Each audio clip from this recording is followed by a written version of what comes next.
ગુજરાતના મહિલા અને બાળ વિકાસ વિભાગ અંતર્ગત મહિલા આર્થિક વિકાસ નિગમ દ્વારા મહેસાણાના વિસનગર મહેસાણા ક્રોસ રોડ પર આવેલા મજૂર સહકારી મંડળીના મેદાન ખાતે 12 જૂનથી 18 જૂન 2026 દરમિયાન મહિલા આર્ટ એન્ડ ક્રાફ્ટ ફેસ્ટિવલનું ભવ્ય આયોજન કરવામાં આવ્યું છે, જેનું ઉદ્ઘાટન કેબિનેટ મંત્રી ઋષિકેશ પટેલે સ્ટોલ પરથી ખરીદી કરીને કર્યું હતું। હર ઘર સ્વદેશી ઘર ઘર સ્વદેશીના મંત્ર સાથે નારી શક્તિના કૌશલ્યને પ્રોત્સાહન આપવા યોજાયેલા 7 દિવસીય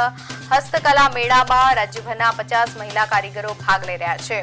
જ્યાં હાથસાળ, પટોળા, બાંધણી, કચ્છી ભરતકામ અને અજરક પ્રિન્ટ સહિતની પરંપરાગત ચીજવસ્તુઓનું પ્રદર્શન કરવામાં આવ્યું હતું।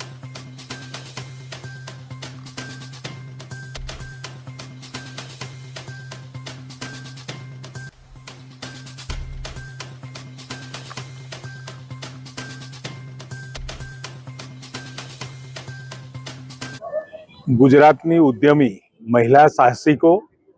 અને જે બહેનો ઘરે પોતાના સમયની અંદર કંઈ નવું કરી શકે એ બહેનોને સખી મંડળના માધ્યમથી ખૂબ સારું એવું પ્લેટફોર્મ મહિલા આર્ટ એન્ડ ક્રાફ્ટ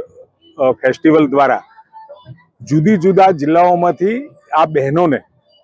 એક આ મેળાના સ્વરૂપે ત્યાં અઠવાડિયું 7-8 દિવસ સુધી રોકાઈ પોતાની ચીજ વસ્તુઓનું પ્રદર્શન કરી શકે,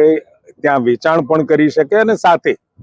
પોતાની ઓળખાણ પણ ત્યાં એ જગ્યાએ જિલ્લામાં મૂકીને જાય, જેથી કરી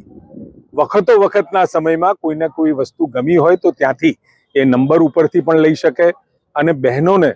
ખાસ કરી મહિલા સશક્તિકરણના માધ્યમથી બહેનોને મજબૂત કરવાનું કામ, એમને ઘરકામમાંથી બચેલા સમયમાંથી આર્થિક ઉપાર્જન કરવા માટેનું એક સરસ મજાનું પ્લેટફોર્મ એ ગુજરાત સરકારે આદરણીય નરેન્દ્રભાઈ મોદી સાહેબ અહીંયા હતા મુખ્યમંત્રી તરીકે, એ વખતે મહિલા અને બાળ વિકાસ કલ્યાણ મંત્રાલય એ અલગ બનાવ્યું હતું અને એના પછી વખત અનેક ઘણી આ બહેનો માટે, બાળકો માટેની